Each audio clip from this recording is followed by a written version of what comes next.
Oula, faut vraiment que je me décide à aller voir un coiffeur. D'ailleurs, vous savez qu'on ne dit pas « je vais au coiffeur ». Non, on dit « je vais au capilliculteur ». C'est une sacrée introduction. Vous entendrez souvent des passionnés décrire leur voiture comme ayant une âme. Et souvent, ils disent ça pour justifier un manque de puissance. Mais ce qu'ils tentent de vraiment faire comprendre, c'est qu'ils essayent d'expliquer que leur voiture leur permet de ressentir la conduite, comme une sorte de poésie. Et une voiture avec une âme, c'est vrai, ne vous isole pas de la route, elle amplifie cette connexion que vous avez avec. Et c'est ce qui rend la conduite captivante. Et cela m'a donc fait réfléchir, ça m'arrive parfois, peut-être qu'il y a des caractéristiques spécifiques qui font qu'une voiture a une âme. Aujourd'hui, nous allons donc découvrir comment concevoir une voiture qui rend la conduite exceptionnelle. Rien que ça.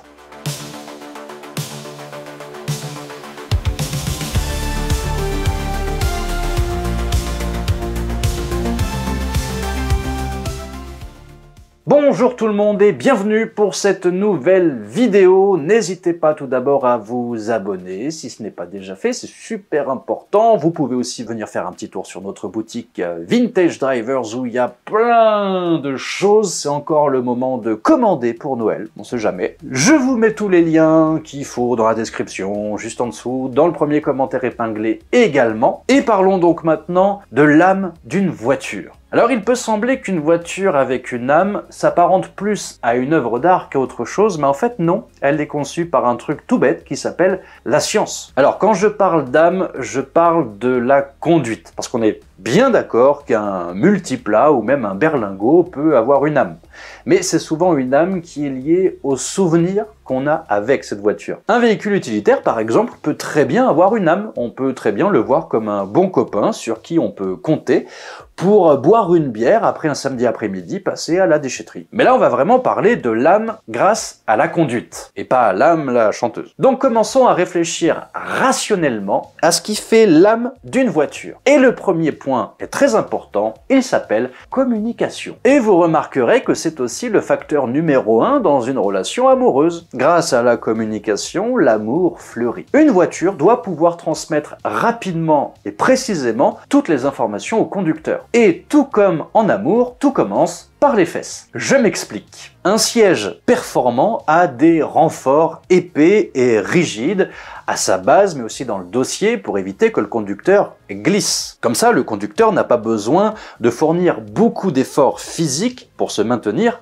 dans le siège. Ça libère ainsi de la force dans les bras et dans les jambes pour mieux contrôler la voiture et capter ce qui se passe dans le volant, les pédales et le levier de vitesse. Mais en réalité, toutes ces informations ne sont pas perçues par vos fesses, non, mais par votre oreille interne. Ah oui, je vous ai dit, c'était scientifique, hein. En gros, l'oreille interne, pour ceux qui ne savent pas ce que c'est qu'une oreille interne, elle détecte, grâce à tout un tas de trucs dans la tête, tous les mouvements latéraux, votre équilibre, les accélérations et votre orientation spatiale, en gros. Et donc, une bonne voiture fournit au cerveau une perception claire et précise de ce qui se passe au niveau des forces ressenties par la voiture elle-même. Mais c'est pas suffisant, car la voiture doit aussi permettre d'anticiper les forces à venir. C'est costaud hein, quand même, c'est scientifique, ça me plaît ça. Et donc ça commence par un retour d'information dans le volant, encore une fois, dans les pédales, encore une fois, et dans le levier de vitesse. Le volant doit offrir un retour précis, il doit pouvoir transmettre les informations au niveau des forces qui sont exercées sur tous les pneus. Et d'ailleurs c'est pourquoi tant de puristes préfèrent les directions hydrauliques aux directions électriques, je parle des directions quand elles sont assistées, car les directions assistées hydrauliques fournissent plus d'informations naturellement. Le levier de vitesse lui aussi doit pouvoir transmettre toutes les vibrations du moteur, du châssis, tout ça pour donner tout un tas d'informations au conducteur de savoir ce qui se passe un petit peu sous le capot. Mais tout ceci n'est qu'une petite partie de la recette car il y a aussi quelque chose d'ultra important, c'est évidemment le châssis. Et oui. Et dans ce châssis, les suspensions jouent évidemment un rôle crucial. Elles doivent être suffisamment fermes pour maintenir le véhicule stable dans les virages, mais en même temps suffisamment souples pour absorber toutes les irrégularités de la route. Jusque-là, je crois que je vous apprends rien. Ensuite, on a les freins. Il faut des freins progressifs mais puissants pour que le conducteur puisse doser précisément la force de freinage à envoyer dans le pied, enfin la force du pied à envoyer dans le freinage plus exactement. Et tout ça fait que ça renforce la connexion presque charnelle qu'on a avec la voiture. Je suis en train de m'exciter tout seul. Et puis évidemment, enfin, le moteur et la transmission jouent évidemment des rôles clés. Un moteur qui est réactif, qui répond instantanément est primordial et pas forcément besoin de beaucoup de puissance. Et après on a la team boîte automatique, boîte manuelle, mais la boîte manuelle renforce encore la connexion qu'on a avec la voiture, ça renforce l'engagement qu'on a avec elle. Ça, c'est mon point de vue. Vous savez, ce sentiment qu'on a quand on change de vitesse, qu'on entend le moteur changer de régime, c'est beau, ça renforce l'expérience. Mais comme je vous le disais, tout ça n'est pas une question de puissance brute. Une voiture avec une âme n'a pas besoin d'être la plus rapide sur une piste. Ce qui compte vraiment, c'est la façon dont elle communique avec le conducteur, toutes les informations qu'elle lui transmet et comment elle l'implique dans la conduite. Prenons l'exemple de la Mazda MX-5. C'est pas forcément une voiture qui est très puissante, mais elle est saluée par tout le monde pour son équilibre, son plaisir de conduite, sa légèreté et son retour d'information exceptionnel. Et ça prouve qu'une voiture avec une âme peut tout à fait venir d'un fabricant abordable, modeste et grand public, et n'a pas besoin d'être une voiture hors de prix. Et en fait, c'est la combinaison de tous ces éléments, communication, équilibre, engagement, qui crée une voiture exceptionnelle. Et finalement, est-ce qu'il ne faudrait pas exactement les mêmes ingrédients pour une vie amoureuse épanouie? Tu sais, je n'ai jamais été aussi heureux que ce matin-là. Mais au-delà de ça, il y a un autre facteur clé qui différencie une bonne voiture d'une Audi. Je refais. Au-delà de ça, il y a un autre facteur clé qui différencie une bonne voiture d'une voiture sans âme. Et cet autre facteur clé, c'est l'interaction avec la route elle-même. Une voiture avec une âme doit pouvoir transmettre chaque aspérité, chaque ondulation, chaque changement de revêtement de la route. Et c'est ce retour qui est finalement très tactile, qui enrichit l'expérience de conduite et qui rend tout simplement une voiture exceptionnelle et qui rend la conduite instinctive et qui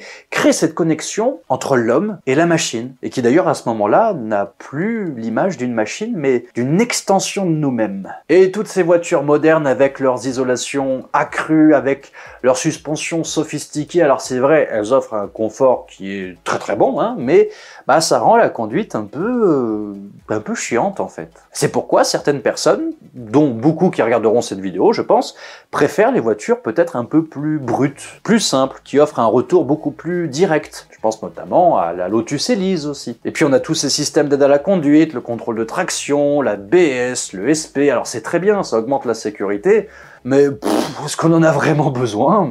Non. En fait, il faut trouver le mix idéal entre aide à la conduite et plaisir de conduite. Il faut pouvoir désactiver toutes ces aides à la conduite et puis compter sur elles quand on en a vraiment besoin et qu'on a été un petit peu optimiste à l'approche d'une épingle à cheveux. Peut-être en connaissance de cause. Et c'est aussi pour ça que certaines personnes se tournent vers des voitures plus anciennes, qui sont dépourvues de technologies modernes. Vous savez, ces voitures qui offrent une expérience de conduite brute et authentique, même si parfois, il faut bien le reconnaître qu'au quotidien, c'est chiant. Enfin, ça peut l'être. Ça peut l'être. Si. Une Alfa Romeo Speeder de 1975 au quotidien, quand il pleut, c'est chiant, sachant que les Italiens ont sans doute conçu cette voiture en imaginant qu'il pleuvait jamais, bah c'est chiant. Là, finalement, tout ça se résume en une seule chose, ce sont les émotions. Une voiture avec une âme suscite des émotions.